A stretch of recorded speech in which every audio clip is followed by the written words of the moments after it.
fait partie d'une organisation de 90 000 membres dont la moyenne d'âge est de 32 ans. Une organisation de jeunes combattants implantés dans le mouvement syndical, défenseurs résolus du peuple palestinien et des populations immigrées, impitoyablement pourchassées par l'administration américaine. C'est un militant contre la guerre, au cœur même de l'impérialisme américain. Il fait partie d'une organisation dont la représentante élue au Congrès des États-Unis est Rachida Tlaib, d'origine palestinienne. Une organisation dont le candidat à la mairie de New York, Zohran Mamdani, en passe de l'emporter lors de l'élection du 4 novembre prochain, attire les foudres de Donald Trump lui-même. Il est membre du comité international de DSA, les démocrates socialistes d'Amérique. Il vient de New York. La parole à Andrew Basta.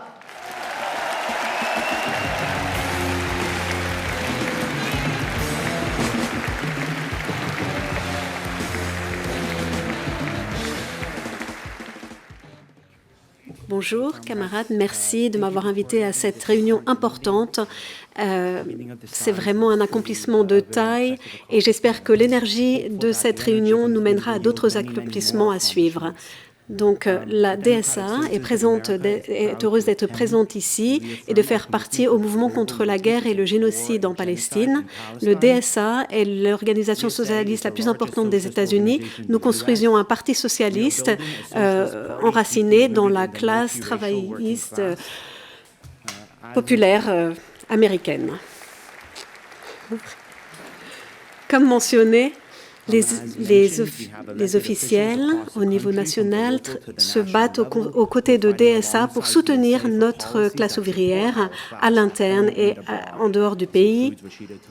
Nos membres sont disséminés dans le parti ouvrier et créent des syndicats dans toutes les entités. Nous avons des centaines de personnes qui mènent des campagnes, du lobbying,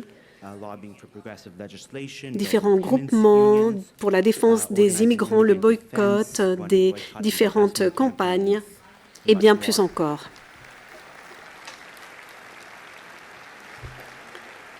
C'est le plus difficile, mais le travail le plus important pour DSA en tant qu'organisation activiste. Nous travaillons pour les personnes, pour notre classe et on essaye de pousser les choses plus avant. Toutes ces organisations, alors il s'agit d'organiser notre classe ouvrière après des décennies de néolibéralisme. La classe ouvrière maintenant est fragmentée. À travers ces campagnes, nous construisons la solidarité et chez les personnes, sur leur lieu de travail, partout, pour changer leurs conditions dans le monde. Pour montrer clairement la position des États-Unis, qui est un empire, qui est à la tête de la destruction dans le monde, avec la montée du Trumpisme, nous voyons le néolibéralisme imposé sur les autres pays. Notre État administratif a été affaibli puisque Trump purge tout l'environnement, les agences de protection de l'environnement. L'assistance sociale a été arrêtée, les fonds pour l'éducation également, pour la nourriture, les fonds sont fermés. Il y a des coupes. Le Parti républicain de Trump essaye de maximiser ses coupes sur les programmes sociaux et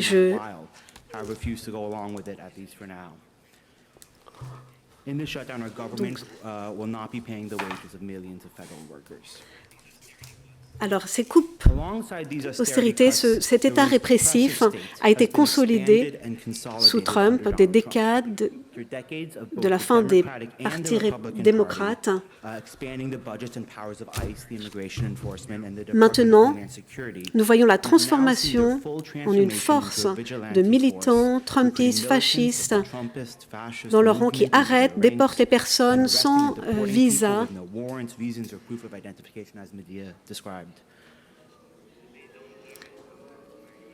Ils ne portent même pas d'uniforme, elles n'ont pas de carte. pour préciser leur identité. Donc, il y a un profilage sur les immigrants actuellement. Cela veut dire que si on est mexicain, si on est ouvrier, on peut être arrêté par ICE sans raison. Nous avons également vu les arrêts des journalistes avec cette montée du fascisme.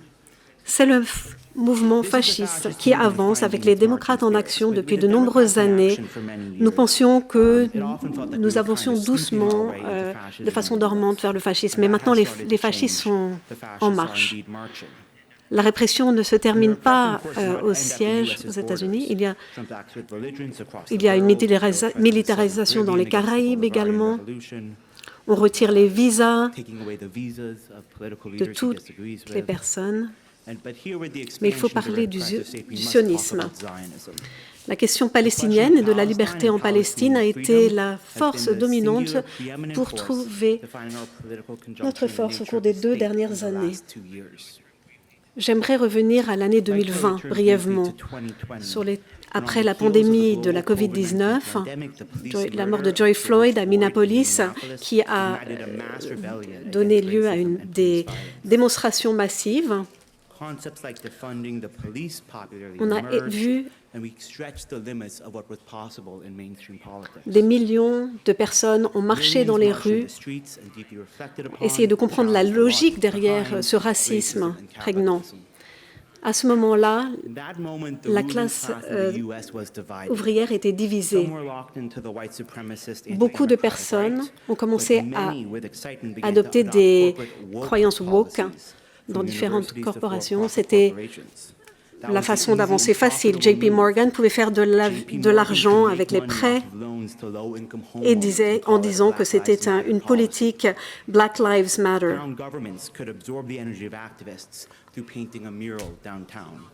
Ce n'est pas plus le cas maintenant pour notre combat pour la paix dans le monde.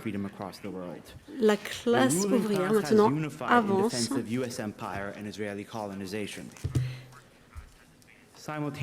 Et elle s'est consolidée. Nous avons vu les protestations dans les rues, l'opposition et la position majoritaire avec des ouvriers qui soutiennent l'embargo militaire sur Israël. Cette division, c'est cette division qui est la suite de l'État répressif. En 2020, l'État répondait au public avec la violence, par la violence. Depuis 2023, l'État a accru et est complètement désynchronisé des opinions publiques et écrase toute forme de mécontentement. Cela nous donne des raisons d'optimisme et de pessimisme tout à la fois. L'accès au pouvoir, au changement politique, on voit l'embargo militaire sur Israël est plus distant qu'il l'était il y a 5 ans. Je fermerai sur une note optimiste. Nous voyons du progrès et nous devons mentionner nos victoires.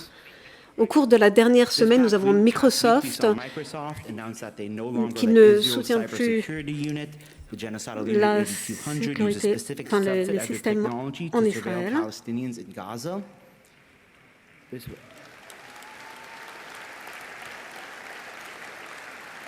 Ça, c'est venu après un nouveau scandale qui montrait qu'Israël utilisait Microsoft pour collecter, stocker, analyser des contenus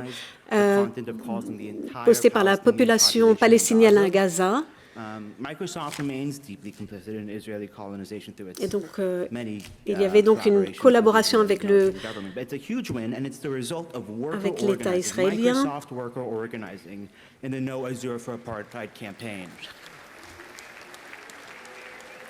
Nous avons un devoir réel de soutenir ces ouvriers de manière tangible, avec un soutien tangible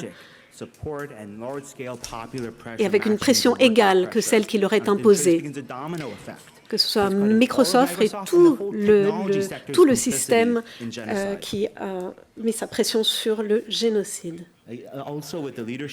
Nous avons fait des gains immenses contre le transport d'armement, la chaîne d'approvisionnement, pour pouvoir arrêter le transport des armes vers Israël.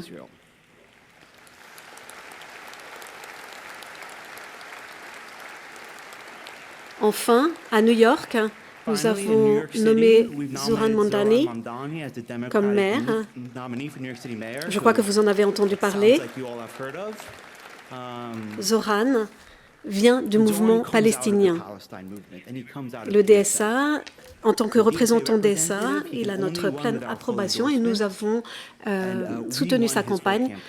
Il y a la campagne primaire pour l'élection en juin. Nous avons entraîné des volontaires pendant des semaines pour aller faire du porte-à-porte, pour soutenir sa campagne. 50 000 volontaires ont frappé sur presque 2 millions de portes.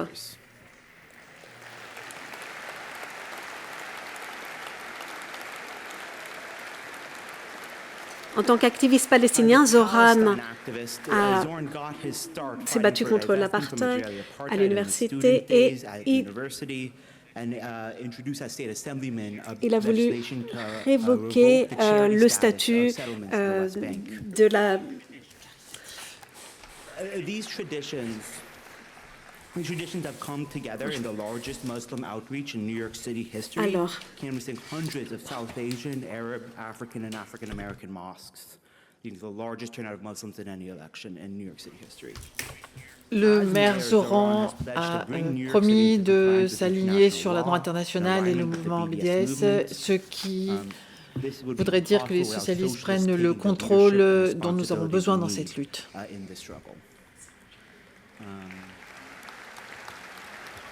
Nous nous engageons à continuer ce travail jusqu'à la victoire. Notre travail est fort lorsqu'il est relié au niveau international. Nous l'avons vu au sein des Nations Unies, lorsque les USA et l'Israël ont été isolés plus qu'ils ne l'avaient jamais été sur la scène internationale. Libérer la Palestine.